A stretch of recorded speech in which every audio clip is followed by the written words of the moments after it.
우리 지역의 현안과 이슈를 짚어보는 헬로 이슈토크 시간입니다. 제22대 국회의원 총선거가 얼마 남지 않았습니다. 헬로 이슈토크에서는 각 지역구 주요 정당 후보자 모시고 이야기 나눠보는 시간 마련했는데요. 이 시간을 통해서 후보자들의 공약과 비전 들어보시고 소중한 한 표 행사하시는 데 도움되시길 바라겠습니다.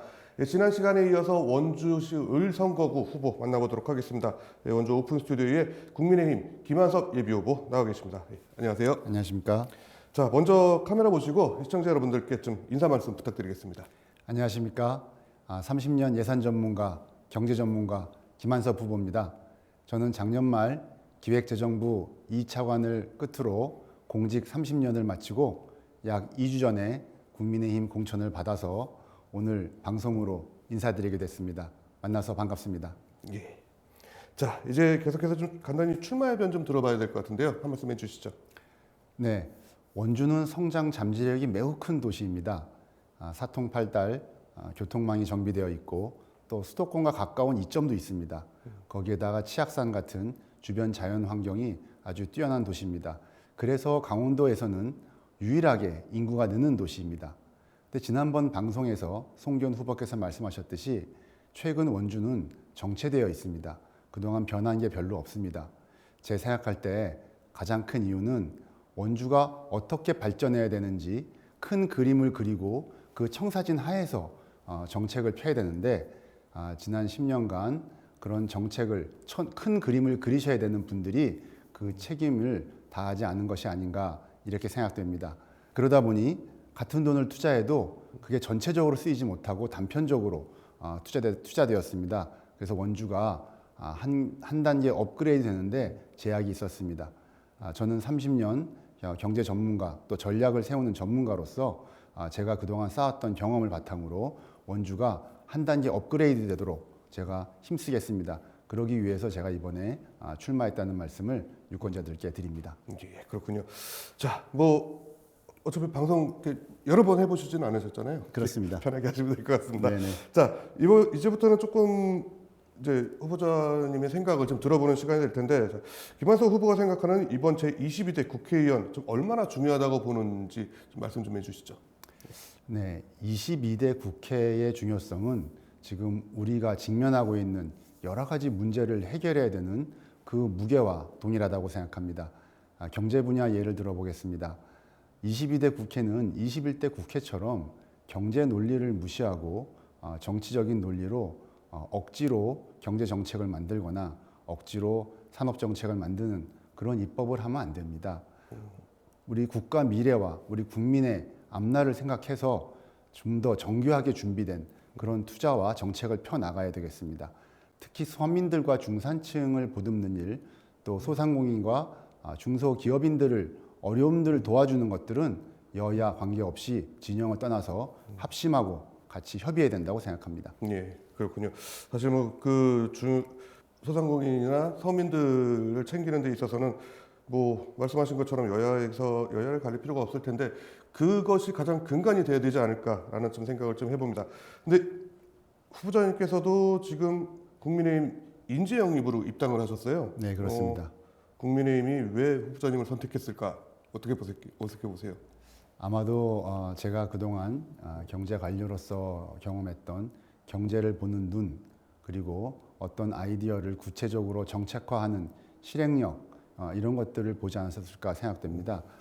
당에도 경제 전문가가 필요하고요. 네. 또 원주에 예산 전문가를 배치함으로써 강원도와 원주가 좀 더 힘차게 발전할 수 있도록 그래서 아마 인재 영입하지 않았나 이렇게 생각합니다. 예, 그렇군요. 이제 이 정치 신인 발굴 이것도 좀 주목을 받으셨을 것이고 당내 기대감이나 주목하는 것도 좀 어떻게 보면 부담감이 좀 있으실 것 같으세요? 어떠세요? 네, 그 원주가 강원도에서 갖는 그 정치의 파급력을 생각할 때 아마 모든 정당이 원주에는 전력 투구할 것으로 생각합니다. 예. 국민의힘도 원주에 대해서 강한 애착을 가지고 있고 또 원주 시민들이 어떻게 하면 생활이 좋아질지에 대해서 강한 의지를 가지고 있습니다. 저는 좀 더 많은 주목을 받고 싶고 또 기대를 받고 싶습니다. 그래서 30년간 제가 준비한 또 쌓아온 모든 역량들을 시민들께 보여드리고 그 그 시민들의 판단을 받고 싶습니다. 기대가 큽니다. 예, 그렇군요. 자, 그 지금 김한섭 예비후보께서는 기획재정부 예산실장을 거쳐서 제2차관까지 이제 하셨는데 말씀하신 것처럼 이제 예산 그리고 경제 전문가로서의 강점을 가지고 있는데 좀 지금까지 이룬 업적 손꼽히는 것 좀 있을까요? 예, 그 공무원 중에 제가 이제 뭐 관여하거나 했던 일들을 뭐 제 업적이다 이렇게 말씀드리기는 조금 그렇긴 합니다. 왜냐하면 뭐 저희 선후배 동료들과 함께한 일이고 더구나 이제 공무원으로서 당연히 해야 될 일들을 했기 때문입니다. 하지만 오늘 기회가 돼서 만약에 제가 좀 원주와 관련해서 최근에 관여했던 그런 것들을 말씀드린다면 뭐 우선 최근에 그 오페라 하우스 그리고 여주 원주 복선전철 그리고 반도체 아카데미 뭐 이런 것도 있고요. 또 흥업과 지정의 도로, 또 신림 판부 도로, 또 봉산동의 원주 교도소 이전, 그리고 당구동의 그 도서관, 뭐 우리 지금 그 치악산 그 둘레길 네. 뭐 등등 여러 가지가 있는데요. 최근 10년간 원주시의 국비 예산과 관련된 것은 제가 직간접적으로 다 관여했다 이렇게 볼 수도 있고요. 특히 최근 4년간 제가 예산실에서 국장 이상급으로 근무할 때 했던 것들은 거의 다 제가 주도했다 이렇게 말씀드릴 수 있을 것 같고요. 아마 그것은 전국에 있는 국회의원들께서 다 알고 있는 사실이 아닌가 이렇게 생각합니다. 예, 그렇군요. 그 조금 어떻게 보면 그 모든 사업들이 대부분 이제 기재부에 있을 때 이제 후보자님께서 사인을 하시고 대부분 다 그렇게 하셨을 것 같은데 네. 자, 그렇게 보면은 제가 사실 이번에 준비 안 된 질문을 살짝 좀 드릴게요. 네, 어떻게 보면 공약 감별사로서의 역할도 좀 많이 하셨었을 것 같아요. 그렇습니다. 그 공약 사업에 대해서 대부분 다 사인을 하고 실제로 이 사업들이 검증을 또 토대로 해보셨을 텐데 네. 그 부분에 있어서는 어떻게 보세요? 좀 공약에 대해서 요거는 좀 아닌 것도 같은데 하는 것들이 좀 많이 있으셨을 것 같아요. 어떻게 네, 보세요? 맞습니다. 일단 공약이라고 하면은 구체성이 있고 네. 그것이 실행될 수 있어야지만 시민과 국민들에게 하는 약속인 것이죠. 네. 그런 거 없이 그냥 겉만 번드르르하게 또 미사역으로 구체적인 방법 없이 제시하는 것은 그건 조금 정치인으로서 무책임하다고 봅니다. 그래서 제가 그 공약 소위 감별사 이것이 실제로 가능한지 이런 것들을 검토하는 것들을 그동안 쭉 많이 해봤고요. 그래서 어느 정도 딱 보면 이거는 실제로 가능하다. 이거는 좀 어렵다. 이런 게 딱 그 느낌이 오고요. 이건 가능하게 하려면은 어디를 짚어보고 또 어느 그 이해 집단과 얘기가 돼야지만 이것이 가능하다. 이런 방법을 제가 알 수 있죠. 예, 그렇군요. 자, 지금 원주시 을선거구에서 요새 선거 운동을 하고 계신데 자, 어떻게 보면 지역의 정치로서 대선배인 송기현 후보 네. 있거든요. 네. 그분 어떻게 보세요? 그 선배에 대해서 이렇게 주관적으로 말씀드리기는 좀 어려운 면이 없잖아 있습니다. 제가 느끼기에 송 후보님은 무리하지 않으시고 또 인품도 훌륭하시고 또 당 내에서도 특히 법률가로서 네. 그 민주당의 어떤 논리를 탄탄하게 뒷받침했다. 뭐 이런 호평을 제가 언론에서 많이 봤습니다. 뭐 굳이 제가 아쉬운 점을 꼭 지금 말씀드려야 된다면 얼마 전 모 방송사에서 그 공약 이행 점검을 해서 성적표를 보도했는데 송 후보께서 33개의 공약을 발표하셔서 완료된 것은 3개뿐이었다. 이렇게 제가 보도를 봤는데 그거는 공약 이행 정도는 좀 낮지 않나 뭐 그렇게 생각합니다. 예, 그렇군요. 자, 이제는 공약 그리고 비전에 대해서 좀 이야기를 좀 들어볼 텐데요. 네. 김한섭 예비후보의 주요 공약 어떤 것들이 있을까요? 제가 지금 공약을 많이 준비해 놨고 또 오늘 좀 많이 시민들께 말씀드리고 싶은데 네. 오늘은 지금 큰 얼개만 좀 말씀드려야 될 것 네. 같습니다. 왜냐하면 지금 저희는 갑 지역구의 박정화 의원님과 공약을 좀 되도록이면 공동으로 네. 많이 발표하려고 일정을 조율하고 있습니다. 그렇군요. 원주는 아시다시피 생활권이 하나입니다. 갑과 을이 떨어져 있지 않고 또 그동안 원주를 전체적으로 발전시키기 위한 그런 고민이 적었기 때문에 아까 제가 말씀드린 것처럼 원주가 정체되어 있는 이제 그런 면이 있거든요. 그래서 이번에 저희는 같이 원주 시민 전체적으로 도움이 될 수 있는 공약을 발표하려고 함께 발표하려고 준비하고 있다는 말씀을 드립니다. 제가 준비한 공약의 큰 얼개만 오늘 말씀드린다면 네. 일단 원주시 내의 교통 문제 이걸 해결하기 위해서 그 SOC 공약을 이제 준비했고요. 네. 또 그 원주로 많은 분들이 찾아오고 또 원주에서 가신 우리 원주 시민들이 여가를 즐길 수 있는 그런 문화시설, 문화에 대한 또 저희가 공약을 준비하고 있고요. 그리고 또 무엇보다 우리 일자리와 미래 먹거리를 준비하기 위한 우리 산업 부분, 그쪽 공약도 제가 많이 이제 준비해 놓고 있습니다. 그리고 외에 또 저희 교육 문제, 또 의료 문제, 복지 문제 이런 거에 대한 공약도 제가 준비해 놓고 있습니다. 예, 그렇군요. 여기서 잠깐 또 질문 드리면은 네.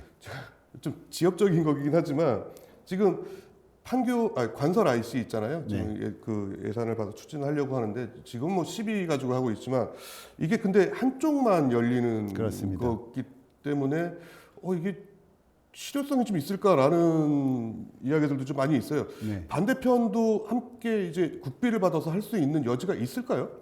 예, 그것도 제가 조금 검토를 해봤습니다. 예. 그것은 저희가 이제 도로공사하고 네. 저희 이제 국토부하고 이제 같이 협의하고 기재부까지 같이 하는 것인데 대원칙은 이미 만들어 놓은 도로에 IC를 만들 때는 만들고자 하는 지자체가 부담하는 원칙이 대원칙입니다. 네. 하지만 여러 가지 교통량과 주민 불편 또 이런 것들을 고려해서 또 저희가 몇 가지 또 할 수 있는 또 그런 방법이 있습니다. 그건 제가 조금 더 검토해서 말씀드리겠습니다. 네, 알겠습니다. 자, 김한석 후보의 주요 공약, 좀 중요한 이유가 또 뭘까요? 저는 원주 발전의 4대 비전을 가지고 있습니다. 오고 싶은 원주, 오면은 머물고 싶은 원주, 기업하기 좋은 원주, 그리고 사회적 약자가 존중받는 원주. 이 4대 비전이 제가 가지고 있는 원주에 나아가야 될 방향입니다. 그런데 제가 말씀드리는 공약은 바로 그 4대 비전을 실천하는 정책이자 약속입니다. 제가 아까도 잠깐 말씀드렸지만 공약은 선거 때마다 정치인들이 많이 발표를 합니다. 비슷비슷한 공약들, 실현 가능성 없는 공약들, 일단 득표를 위해서 발표하는 경우가 많이 있습니다. 하지만 아까 앵커께서 말씀하신 것처럼 저는 30년 동안 공약 감별사 같은 그런 역할을 했기 때문에 그런 소위 엉터리 공약을 제가 할 수는 없지요. 저는 제가 하는 공약은 그 아이디어들을 어떻게 하면 구체적으로 프로젝트를 만들고 그 프로젝트가 이행되기 위해서 어떻게 하면 국비 예산을 이렇게 담을 수 있는지 그 노하우를 가지고 제가 공약을 만들어서 발표할 것입니다. 그래서 공약이 어디 뜬구름 잡는 소리가 아니고 실질적으로 손에 잡히고 피부에 와 닿고 또 우리가 느낄 수 있는 변화할 수 있는 이제 그런 공약을 준비했습니다. 기대하셔도 좋습니다. 예, 그렇군요. 자, 여기서 또 준비한 돌발 질문은 좀 드려야 될 것 같은데 받으시겠습니까? 어떻게? 네, 주십시오. 받겠습니다. 예. 네. 자, 이건 미리 공유가 안 된 질문이라는 걸 미리 말씀드리고요. 예, 자, 혁신도시 공공기관 지역 인재 채용 제도가 있는데 사실 이 부분에 대해서 말들이 좀 많거든요. 지금 그 제도에 대해서 좀 어떻게 보세요? 그 중에 이제 한 가지만 말씀드리면 지금은 그 지역 인재를 채용할 때 그 지역의 대학을 졸업해야지만 네. 지역 인재로 봐주지요. 네.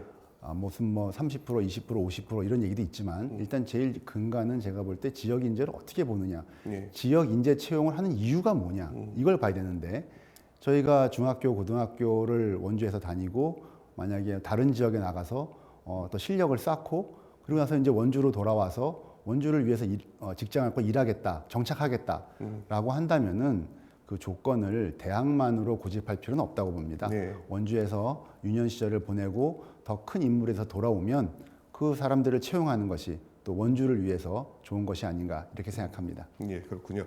자, 알겠습니다. 자, 이제 계속해서 좀 준비된 질문을 좀 해야 될 것 같은데 선거도 전략이잖아요. 이제 지금 아까 살짝 그 공약 말씀하실 때 갑하고 함께 이제 공약을 발표하겠다 이렇게 말씀하셨는데 국민의힘 원주 갑을 요 양쪽의 케미 좀 어떤 필승 전략이랄까요? 어떻게 보면 될까요? 지금 원주 갑을의 국민의힘은 아주 손발이 척척 맞습니다. 네, 원팀이라고 보시면 됩니다. 네. 그래서 저희가 갑과 을 구별 없이 원주 시민들께 실질적으로 도움되는 것이 무엇일지 원주가 조금 더 살기 좋은 도시가 돼서 발전할 수 있는 방안이 무엇인지를 같이 고민하고 있습니다. 저희가 이렇게 착착 준비해서 같이 또 발표하고 원팀으로 필승 선거 전략을 세우도록 이렇게 하겠습니다. 예, 그렇군요. 자, 계속해서 이제 소통의 시대, 지역 주민들하고 소통은 어떻게 보면 사실 되게 오랜만에 하시는 거잖아요. 네, 해보시니까 좀 어떠세요? 일단 저는 소통이 몸에 배었다 이렇게 평가를 많이 받고 있습니다. 네. 제가 이제 기획재정부에서 30년 몸담았는데 선후배들이 저에 대해 하는 평가 중에 제일 큰 평가는 다른 사람의 목소리를 잘 경청하는 굿 리스너다. 그리고 격의 없이 소통이 가능한 사람이다. 이런 평을 많이 받고 있습니다. 아마 인터넷에서 김한섭 검색해 보시면 네. 기자분들이 쓴 언론 제 인물 프로필에 그런 말이 많이 나와 있을 겁니다. 그래서 제가 소통은 늘 중시하고 소통으로 갈등과 리스크를 줄이는 그런 역할을 한다고 보고요. 제가 지금도 여러 가지 소상공인, 청년, 간담회 등에서 직접 뵙고 목소리 듣기도 하고요. 또 SNS를 통해서 쌍방향 소통을 많이 하고 있습니다. 이 점은 제가 아마 국회의원이 되어도 변함없이 그렇게 진행될 것으로 믿으셔도 좋겠습니다. 아, 그렇군요. 네. 내가 만약에 22대 국회에 입성한다면 어떤 각오가 있을까요? 할 일이 참 많지요. 네. 특히 이제 원주를 보시면 모든 소상공인도 도와드려야 되고 노인분들, 청년분들, 아이 키우는 문제, 교육 문제 다 돈이 들어가는 예산이 들어가는 문제입니다. 근데 원주를 보시면 원주가 써야 될 돈이 100이면 지금 원주가 자체적으로 그 세입을 걷어서 충당할 수 있는 비중은 20%밖에 안 됩니다. 전문 용어로 그 재정 자립도가 20%라는 뜻입니다. 그러면 나머지 80%는 어디서 돈을 가져와야 되죠. 그래서 국비 예산이 중요한 이유입니다. 국비를 많이 따와야 그거 가지고 원주가 해야 할 일을 할 수 있습니다. 그래서 제가 그 30년 동안 그 예산을 배분하는 기획재정부에 있지 않습니까? 그래서 어떻게 하면 국비를 잘 따올 수 있는지, 어떻게 하면 그 프로젝트를 잘 구성해서 우리가 원주에 필요한 걸 가지고 있는지 제가 그 노하우를 잘 압니다. 필요한 예산을 필요한 만큼 원주 시민들께 드리도록 제가 약속드리고 그 점은 제가 자신이 있습니다. 국가 전체적으로도 민생이 어렵고 기업 활동을 이렇게 어렵게 하는 그런 것들이 있는데 그런 법들도 국회에서는 많이 풀어줘야 된다 이렇게 생각합니다. 자, 이제 끝으로 지역 주민 여러분들께 카메라 보시고 한 말씀 해주시죠. 네, 송기현 후보님도 저를 예산 전문가라고 인정해 주십니다. 그런데 보통 예산 전문가, 예산 그러면 그냥 돈을 이렇게 나눠주는 걸로만 단순하게 생각하십니다. 사실은 그렇지 않습니다. 예산이라고 하는 것은 한정된 재원을 여러 정치적 이해관계가 얽혀 있는 이해관계자들에게 그 갈등을 조정하고 또 우리 국가가 어떻게 나가야 될지에 대한 방향을 제시하는 것을 뒷받침하는 아주 정무적이고 경제적이고 합리적인 그런 의사결정 과정입니다. 지금 보시면 시장 군수분들 230명, 또 시도지사분들 계시고요. 국회의원 300명, 거기다가 청와대 대통령 비서실, 그리고 또 국민의 목소리 이런 것까지 전부 다 저희들이 종합적으로 고려해서 이것을 어떻게 하면 우리 사회가 조금 더 화합되고 나라가 발전하고 빠지는 소외받는 분들이 없는지 모두 다 점검해서 나아가는 과정이 바로 예산 과정입니다.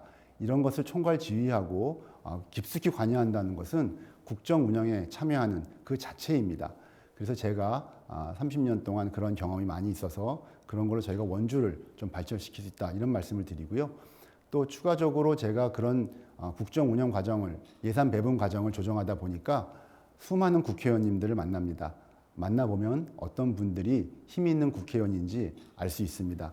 예를 들어서 우리 직장에서도 3년 선배라고 해서 다 똑같은 3년 선배가 아니시죠. 어떤 3년 선배는 조금 더 저한테 영향력이 있고 어떤 3년 선배는 그보다 좀 덜하고 그러십니다. 국회의원도 마찬가지입니다.